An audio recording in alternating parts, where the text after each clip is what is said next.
んこんにちは、ひなです。今日はですね、大学時代の友達に来てもらってます。はい、ひなと申します。Aww. それどういうこと？ Yeah.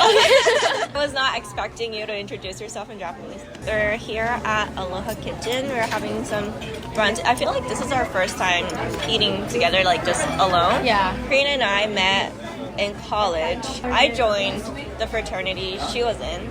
And I always cringe when I say fraternity. We are in a co-ed fraternity, and it's a business fraternity, or was it Professional business fraternity. Yeah, professional fraternities. It was a good experience.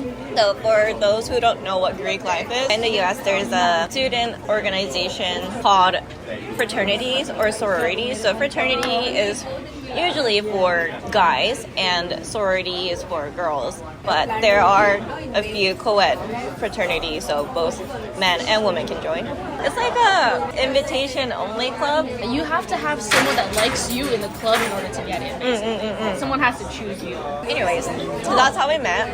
Karina is a freelancer, right? What do you do? So for 5 Foot Foodie, I just go to different restaurants and businesses and promote what they have to offer. It can be anywhere from like a small restaurant like Aloha Kitchen to some like big corporation like IHOP.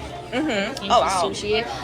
I've worked with like Foodland and Central Pacific Bank. Anyone that needs anything that kind of fits my niche, we like take content, we make reels, post TikTok videos. I think the hardest thing is coming up with the caption. Like, I know most people don't read nowadays, but I take pride in my captions, so I want to make sure those look okay. Yeah, so influencing is pretty straightforward, but when it comes to social media management, it gets a little complicated. Because I basically do PR, I do marketing, I do content creation, I do social media management and scheduling, and like customer service relationships. Wow. So, yeah, it's a lot, but it always keeps me busy. It's fun. Yeah, you like what you're doing. Yeah. And I try not to work with people that don't have the same values as me. Before I start a contract, I'll make sure that I like the product first of all. Because I only post things that I genuinely like on my page. Unless I can vouch for them through my own platform, I would never take them on as a client. So yeah, it makes it a little easier because then I don't ever have to like lie about it on their page. Your content is very like authentic. It's like your voice. How did you get into? Okay, well the journey started like when I was still in college. My boyfriend broke up with me. He was my first boyfriend. I went to study abroad. Yeah, after we broke up, I was like, I don't have anything to do. Like all my friends were his friends. Like I had people in DSP like you, but other than that, I was like, I don't really have anything for myself. But I really like photography. I really like social media. So I joined this thing called Spoon Hawaii. Ooh, So yeah, that was kind of where I learned how to do social media for like business aspects. So we were invited to media events. That's where I learned how to do like talk to PR people and like network with marketing people. Yeah, so from there, since I was already on these lists, I was like, I might as well just make my own page. So that's where 5 Foot Foodie came in. Funny story, like 5 Foot Foodie, like I didn't really even think of the name until I became a Yelp elite, and they required you to have a nickname on your profile, and I'm like, I don't have nicknames. But I was like, I'm 5 feet and I'm technically a foodie, so I was just like, that's just what I put in. That's so cute. Yeah, and then when I was like making my Instagram, I'm like, I'll just take that. Like I can't think of anything else to make. Really? Yeah. I thought that was so smart. Oh, thank you. But yeah, from there, like I just liked social media a lot, and I liked interacting with people. And I realized a lot of businesses here don't know how to do social media. Like in this day and age, it's so important, but no one really knew how to do it, especially like the old-fashioned ones. So I figured like if I knew how to do it, might as well just help other people. So 5 Foot Foodie is like a place for myself to help promote like with my own brand, but then my social media management business is to help small businesses do the same through the business side, teaching them or like I guess doing it for them, like organizing media events that I would go to and just kind of putting the influencer perspective onto the businesses. Oh, that's so nice of you. You were marketing and entrepreneurship and international business. Oh, international business. You didn't work for like a company, right? Like, have you considered? No. I hate office jobs so much. Like, I did a part-time office job for like 2 days out of the week for maybe like 2.5 months, and it was the worst 2.5 months of my entire life. Aww. As an entrepreneur, I can make my own schedule. I can like put effort into the things that I want to versus doing something because someone told me to. Yeah, so you already knew that you wanted to be on your own from college? Yeah.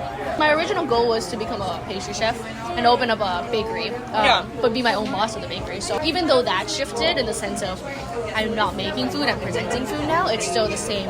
I don't want to work under anyone. I want to be the one to help businesses. Do you like being a freelancer?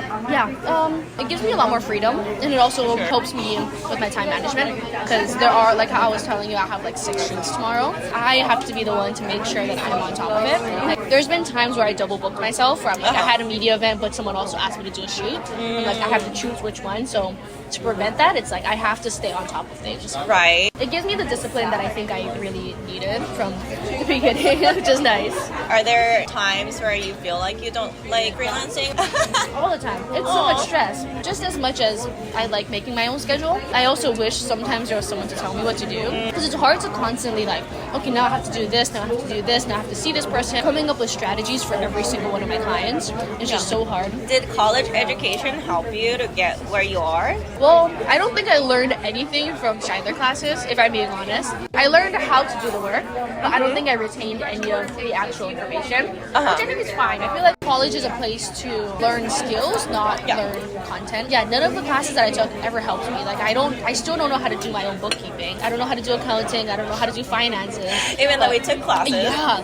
What I did learn is like how to network with people, and I think DSP really helped with that. So we had to do brother interviews, right? Oh yeah. And then we had to schedule emails and then coordinate availability, and that's something I do on a daily basis. Looking back at it, I'm like, if I didn't join DSP, I probably would not even be here, because I don't think I would have had the skills to be able to even talk to people. We also had to do like pin night, right, where we had to talk to professionals for like an hour. Yeah. If I didn't have that background, I don't think I would be able to do any of the meetings that I do to get clients. I think all the extracurriculars in college taught me a lot more than actual school.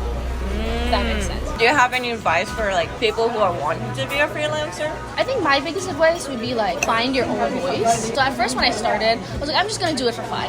But then it got a little traction, and then I tried too hard, and I was like, I need to be an influencer. You know, I need to be polished all the time. I don't know how to wear makeup. I don't know how to do my hair. So I was like holding me back for so long. I never wanted to be on camera because I'm like, I don't look good enough. But now I'm just like, who cares? I'm like, I think I'm pretty cute sometimes. Do whatever you want. And then the people who stay are the people that will genuinely enjoy your content. Even if you fake it and you get a million people, if they don't even enjoy you as a person, then eventually when you like take off the mask, then they're all gonna leave. You know, stay genuine and authentic. That's so wholesome.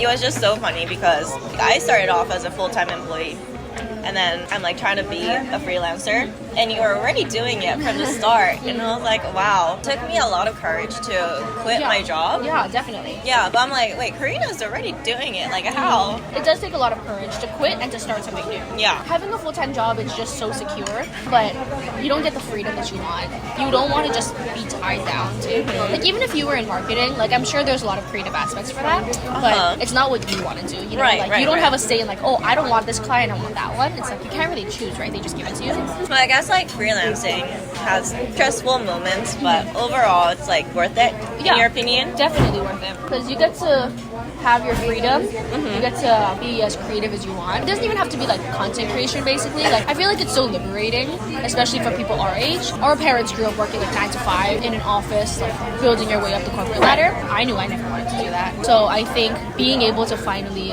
break free from that kind of like tradition. Yeah, like she was like just work a government job. There's a lot of benefits, you know, you can like climb up to you're like 50 something, you can retire. I just could never do it. Now that I'm finally like away from that, being able to make my own life, I think it's very liberating. Also, it comes with a lot of responsibility. Like you can't blame anyone else for your own happiness or unhappiness. You make as much as you put into it, I think. Like if I just chose to like not work this month, like no one's gonna be like, okay, well you have like 2 weeks of paid vacation. So if I don't work, I don't get paid. So I have to make sure that my work-life balance is okay enough for me to take breaks, but also that I'm making enough content for people that I can still get paid.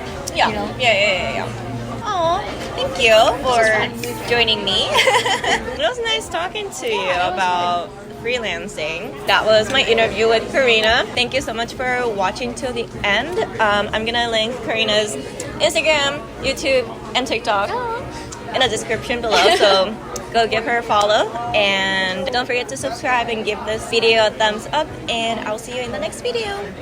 愛